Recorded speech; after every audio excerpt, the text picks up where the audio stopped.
because you don't know how you're going to feel about it until you're experiencing it. You don't know how you're going to embrace that change or maybe not enjoy that change until you've done it, right? Like we can imagine so much in our brains and live in the future so much in our minds and envision as much of the future as we like, or these changes that we're anticipating as we like. But it isn't until that future change becomes our present reality that we're actually going to know how we feel about it.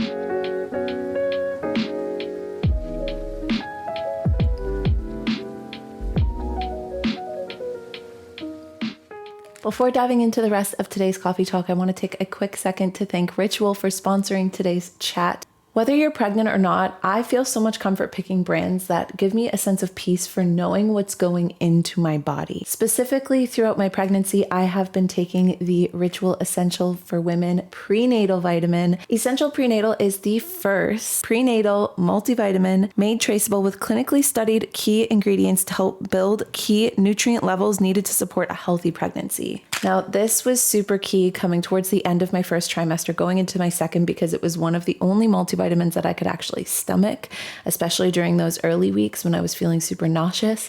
And now that I'm at the end of my pregnancy, the nausea is kicking back in. And again, I can take this and it's gentle on my stomach. It's not too intense. I also really like the flavor. There's two different flavors you can choose from. There's a citrus and a mint. This time around, I've been doing the mint one. And in my first pregnancy, I did citrus, and I really like them both. They have delayed release capsules that are designed to be gentle on your stomach. And it's great because you can take it even without food. So if you do struggle to remember to take your prenatal, or you're struggling to get that food down, it doesn't need to be taken with a meal. I love that it's formulated with clean, high quality ingredients. It's non-GMO, it's vegan, gluten, and major allergy free. And of course, it's great that it's also mom founded. And another great thing, if you are forgetful like me, is that you can actually sign up for a subscription so that it auto renews, comes to your door, and you'll never forget or run out of your multivitamin. They also have tons of other different kinds of multivitamins too. So for postnatal, I've already picked mine up so that once baby is here, I can flip into my postnatal Ritual vitamin. But then they also just have regular women multivitamins. They also have lots of other great products that you can explore as well that are great for your health. If you want to get 25% off your first order, then head to the link that you can see right here on the screen. I'm also going to link it in the description box of the video. Definitely check them out. Like I said, Ritual has tons of other great products as well. And again, if you are a first-time buyer, you can get 25% off by using my code, which also really helps the show. And again, thank you to Ritual for sponsoring this portion of today's video. Now back to the chat. Hey everyone, what's up, and welcome back to another coffee talk. My name is Kalyn, and I like to host deep conversations over a cup of coffee. And today's conversation is actually a request. This came in from Truecaller 9059 saying that they would love to hear some talks about the topics of things like comparison, living in the moment, how stress takes a toll on our bodies, and how to prepare for major life changes. So I know that those are all technically separate topics in and of themselves, but I'm going to do my best to touch on all of those things today while I talk about going through major life transitions, because I myself am about to go through a major life transition. I'm pre-filming this coffee talk, although I still think that it's going live before my due date. So I might not be fully entering that transition just yet by the time this goes out. But in the next few weeks, I am due with my second baby. I am anticipating a big life transition and change. I think because of a couple things. I think because of social media, but also in general, just the pressure and the perfectionism that we sometimes put on ourselves, that whenever we do anticipate a big life change, no matter what that change is, if you're moving, if you're switching jobs, if you are even traveling a lot or inviting a new member to your family, if you're getting married, whatever that transition is, whatever that change is, it feels like we have to do it almost in a way that's like montage, you know, we have to do it in a way that feels like it's part of our great life story. And no matter what it is going to be part of our great life story, but it doesn't all have to be graceful. It doesn't all have to be perfect. And today I want to talk about leaning into the grace of a life transition, but without that pressure and that stress of perfectionism, because I don't think that helps. I know it's definitely not helping me because things are already not going to plan. Gripping too tightly to an expectation of how a transition is meant to go is like the opposite of grace and creates so much more resistance and so much more challenge. So cheers. I'm drinking a hazelnut almond coffee.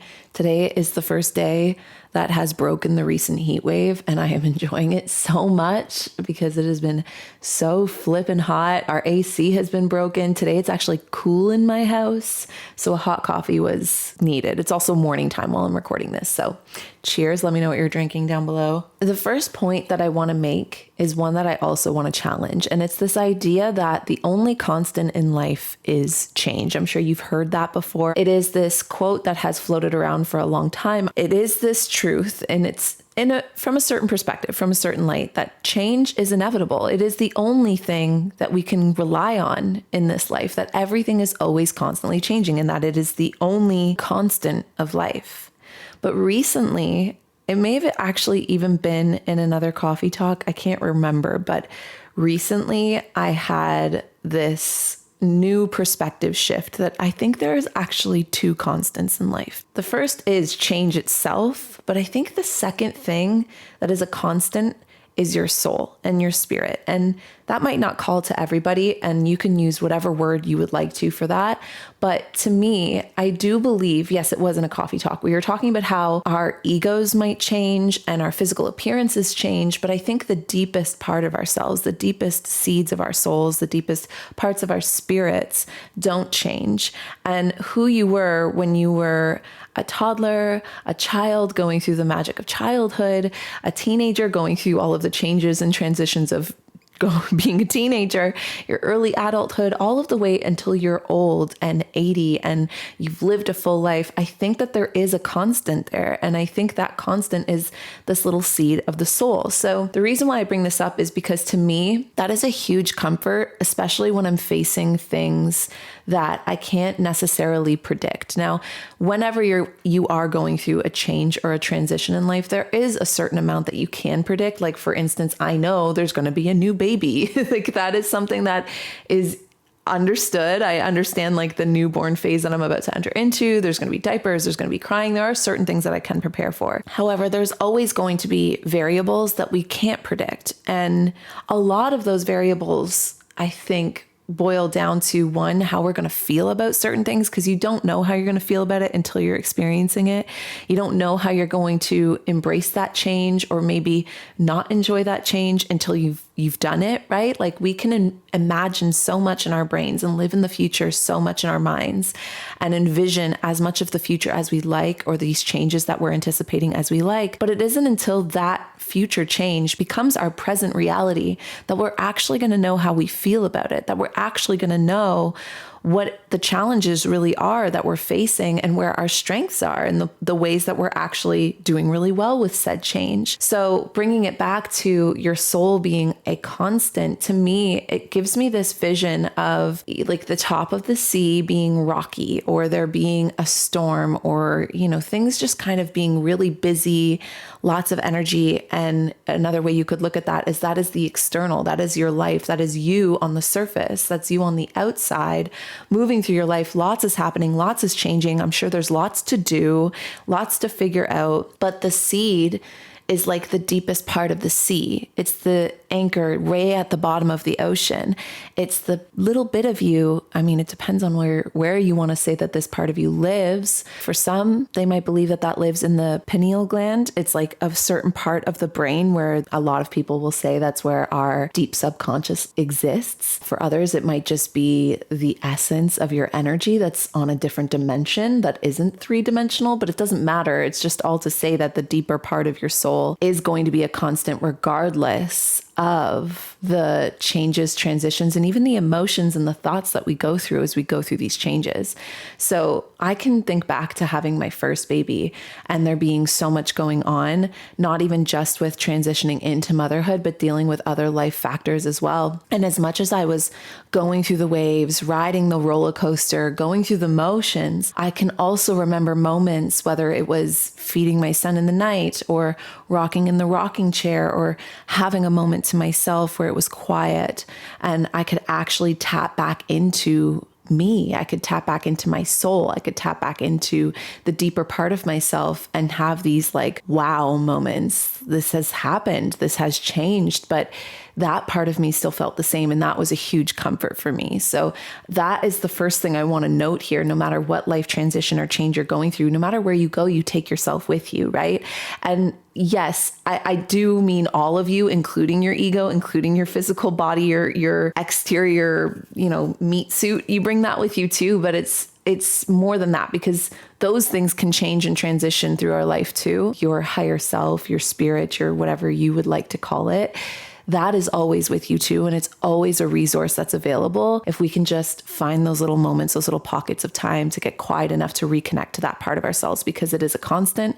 It's been with you through all of the changes you've gone through already, and will continue to be with you through all of the changes that you have yet to go through. Now, coming back to the other truth, that change is another constant in life. That makes it neither good nor bad.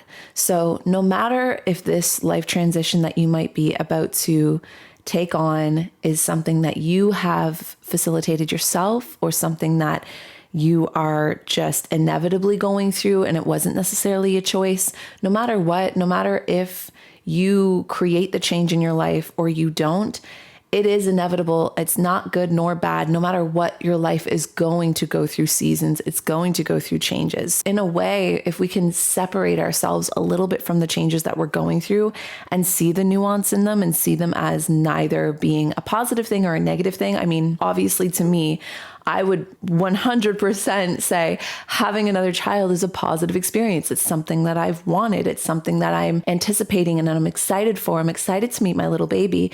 But at the same time, there are going to be some difficulties there. There are going to be some stressors there too. So instead of labeling it one or the other, if we can have almost a nuanced approach to all change, that, well, no matter what, my life was going to change anyways, then that can also take some of that pressure off, and that feeling like we have to, again, be perfect with it or paint everything in like a toxic positivity light, that everything is for the higher good or everything is meant to happen. And again, like I tend to lean on to those truths as well, or those ideas, in order to comfort myself through changes or through tougher times or times where there's a lot going on. But at the same time, it's also just very unbiased. It's just change is going to happen, whether you like it or not, whether you create that change or not. And so no matter what, if you can separate it a little bit, make it a little less personal, and not in the sense that you detach yourself from the things going on in your life, but more so that you don't take it personally. You don't take it as a sign of whether or not you're a success or a failure, or a sign of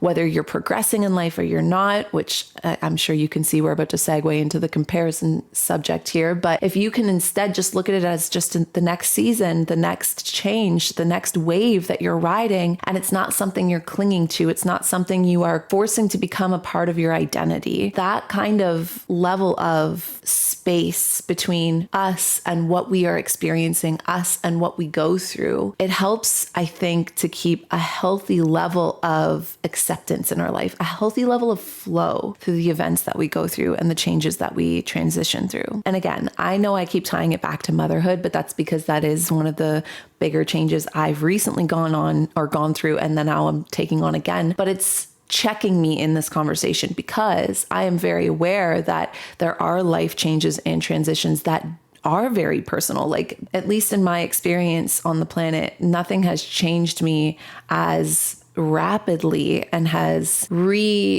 shifted my identity, shifted my perspective on the world more than going through a change as big as motherhood. However, what I'm trying to get at is, like, with the space still, there is still room for space there. It doesn't mean that I am entirely different person. I'm still me. I'm still Kalyn. I still connect to that deeper part of my soul that I was just talking about. There's just more facets to me now. There's just more experience to me now. There's more of my love, my heart walking on the outside of me now, more for me to love now. I definitely identify now as a mom and a mother, but it's, I guess, kind of twinning what I had said earlier of still staying connected to the deeper parts of yourself that don't get wrapped up in these types of identifications as a means of feeling worthy, as a means of feeling like you are able to feel good about yourself or bad about yourself based on these transitions and what they mean, like taking it as too personal of a meaning of who you are as you walk around the planet. And that leads me into the trap of comparison, especially as we go through major life changes.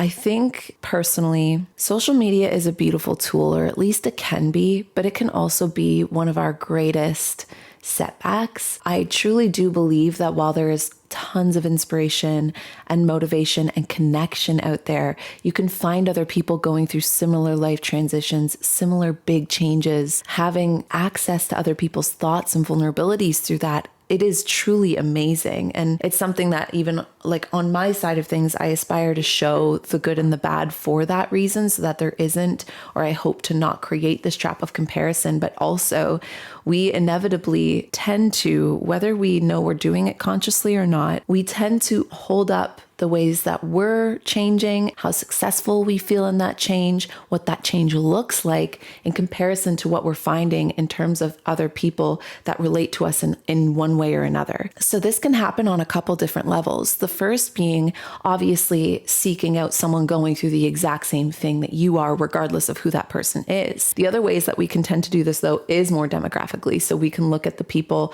that we either grew up with and our peers, or people our own age, or people our own gender. I think especially the age thing is interesting, because our generation, being the one that has come from a pre-social media world and now has kind of grown into social media as social media has come on the rise, we remember what it was like to live before, where the only people you had to compare yourself to were the people that you would see every day. I remember being in elementary school, and the furthest my comparison would go would be comparing the kind of clothes my parents could buy for me and what kind of things I was able to wear to school to the other 6 girls that were in my grade in elementary school.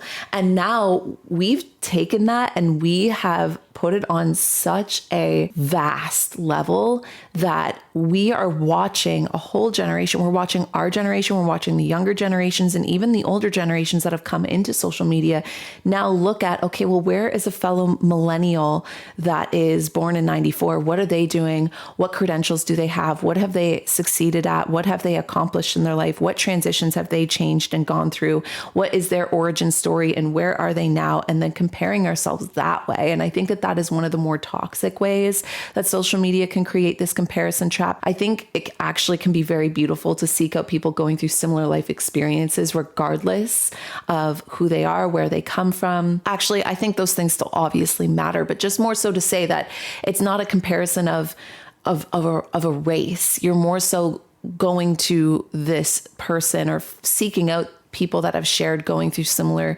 experiences in life. I think that it's based on a bit more vulnerability there, because it's not about, oh, I have to tick something off a to-do list. It's more so, okay, well, I'm about to enter motherhood and I have no idea what that looks like. I want to see what someone else has shown what that can look like, rather than, oh, I'm 30 and I need to seek out other 30-year-olds and see what they've done. And now I have to add all of those things to my list. I share my life through vlogs, and I do fully intend on trying to share as much of the good and bad and just keep it as real as I possibly can. But that doesn't mean that I still share every single bad day or bad moment. And it is a catch-22, because I think that on one hand, nobody wants to log online after having a full day of their own stressors and just watch someone else complain or be upset or be emotional about their stressors. You know, I think in some ways we go online for an escape, but at the same time, we need to be able to use our discretion to understand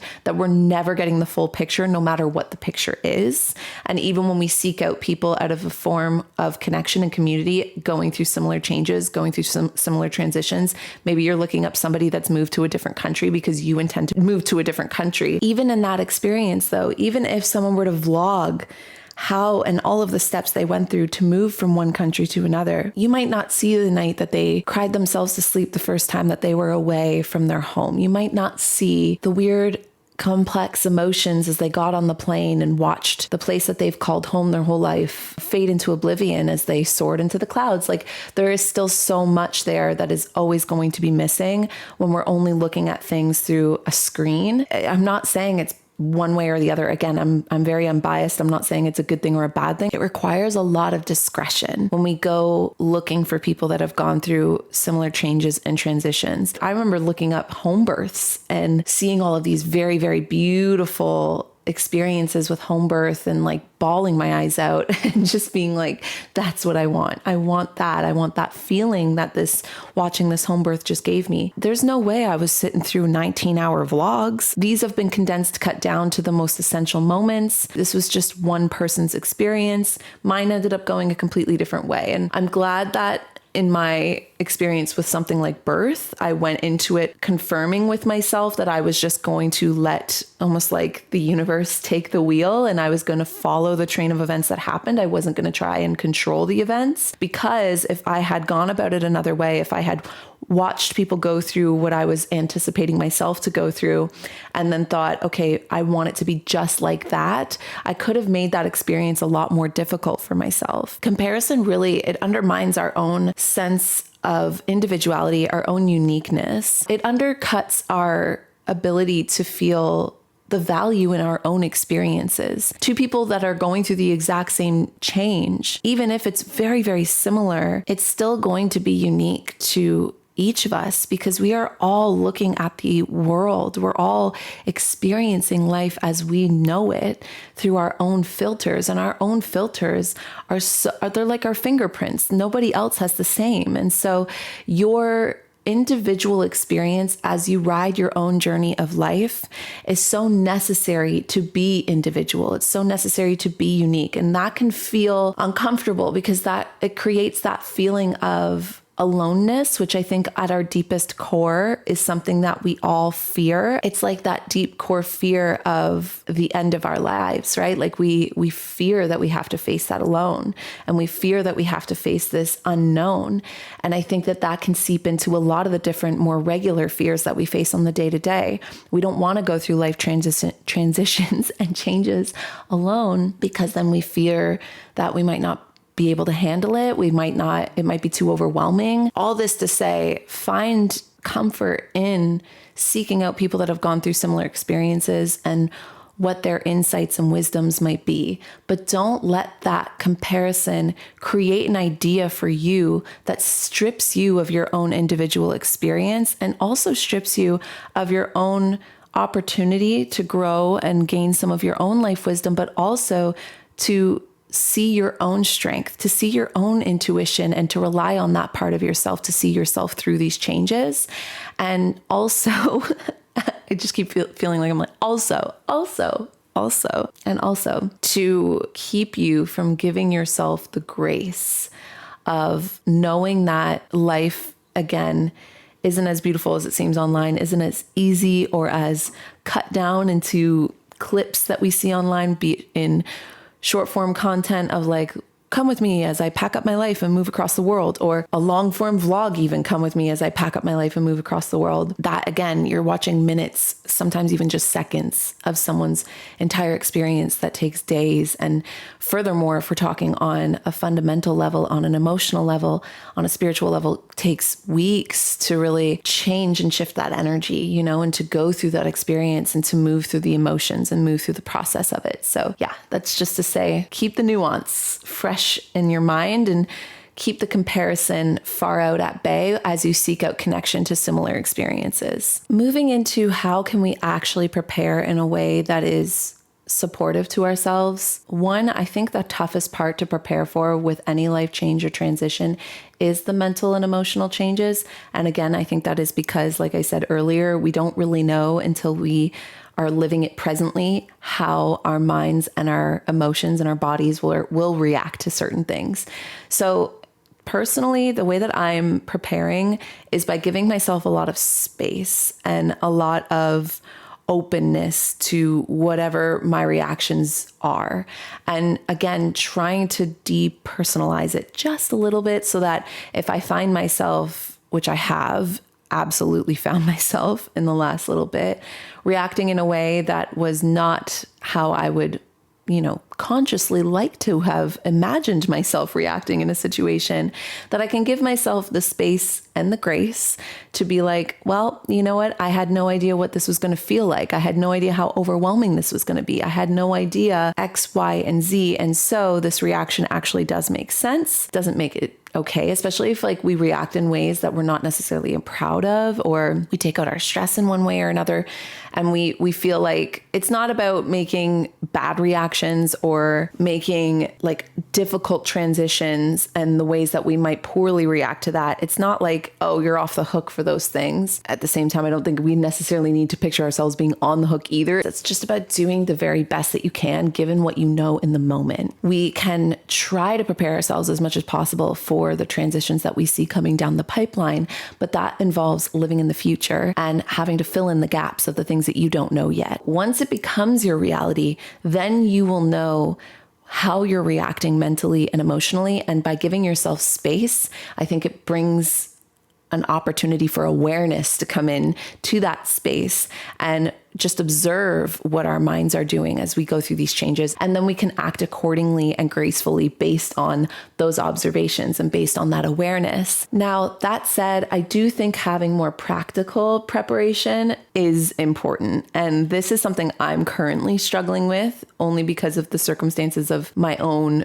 scenario. But for most life changes and transitions, there's a certain level that is within our control. And it's normally what we should be focused on, right? So the more practical preparations would be, what kind of research can you do? What kind of steps do you need to take? What I mean by practical is, I mean, in a way, on a very external sense, in your day-to-day life and your environment, how can you create the right environment to set you up for more success? And those are things that we can prepare for ahead of time. So things that I would think of for my life change and transition would be, make sure I have some freezer meals ready to go for those days that I'm not going to be capable of cooking.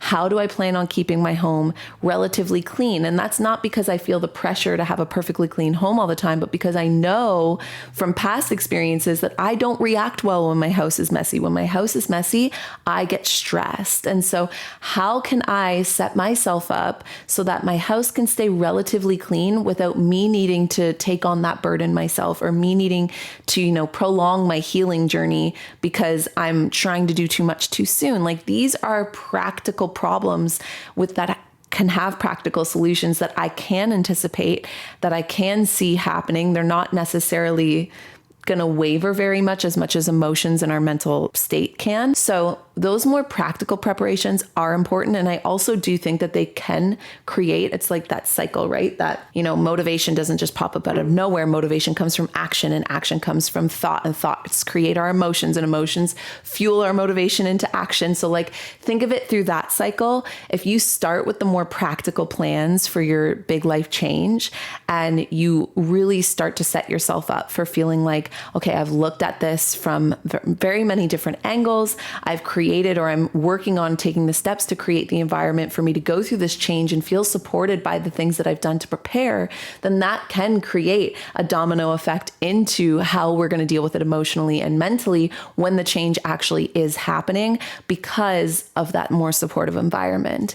Now, if you are in a situation like I am, where there is a lot outside of your control, there's a lot that you don't have sway over. We don't have a kitchen right now. I can't really freezer prep. Now I have to come up with a new practical solution to that problem. So maybe it requires, yes, unfortunately, spending a little bit more, but buying pre-made frozen meals and keeping them in the freezer rather than making them myself. This is how we move through more practical problem solving in a way that, instead of getting hung up on the things that I can't control, like the kitchen, I can get into the things that I can, like researching places that I can buy some pre-made frozen meals. And the last aspect that I think is important to talk about is how stress does affect us as we move through life. And it doesn't matter if you're going through a positive change or something that you maybe weren't hoping for, but I have to face regardless.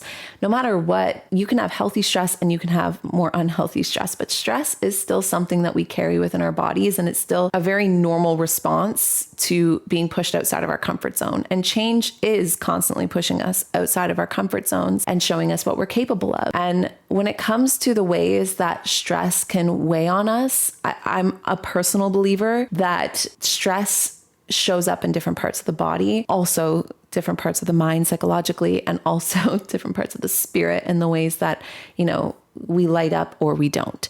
And so for me, I know when I'm stressed, I definitely tend to shut down. I definitely get more achy and more sore in my body. And mentally, the filter at which I'm filtering my thoughts through as I move through my life become a little bit more dark or just a little bit more heavy. When I think about how stress is, one, already impacting me now as I prepare for this big life change and transition, but two, how it's going to further impact me as I actually go through the peak of that change. Again, this kind of filters back into more practical preparations, but it's not even in my personal belief, but I feel like I have to say that because I'm making such strong statements. But we have to find ways to healthily move stress through our bodies in a way that makes most sense for us, given the life change or transitions that we're going through. For the most part, my favorite way to move stress through my body is normally through some act of cardio. I have always loved running. I've always loved biking. I love doing things that raises my heart rate to the point that matches the energy that I'm experiencing. And then I'm able to take that energy and take my heart rate and bring them down together and burn off some of that energy. That is not a practical solution for stress management in this current chapter and change in my life because of how physical the changes are that I'm about to be going through. So again, I have to come up with a more adaptable solution. There are so many healthy coping mechanisms for working through the stress that we carry and the stress we experience as we move through life changes and transitions. And if you have any that you are sold on or that have really helped you, definitely leave a comment with them, because I feel like we could create almost like a menu of stress moving things to do, or I don't know, there's a better way to word that. I'm starting to definitely come to the end of this talk because my words are feeling like gibberish, but I have to now come up with better solutions. I also love to cry and I feel like crying and just my hormones lately have been probably my more recent go-to of I just got to get this out. I just got to cry. It is another physical thing that I can do, but it also feels really good to just take all that pent up stress and just let it out and then move on with my life. But there's also other ways we can talk, we can create, we can get lots of rest, we can seek out inspiration. There are definitely many ways to move stress through our bodies. I just personally find the more physical ones to be the most helpful for me. So I won't be running or biking anytime soon. And you know what? Once I give birth, I won't be able to go for walks or anything like that either. So crying is probably going to be a top one for me. Singing, as crazy as it sounds, but going for a drive and singing at the top of your lungs, that is a stress reliever. Screaming into a pillow, punching a pillow.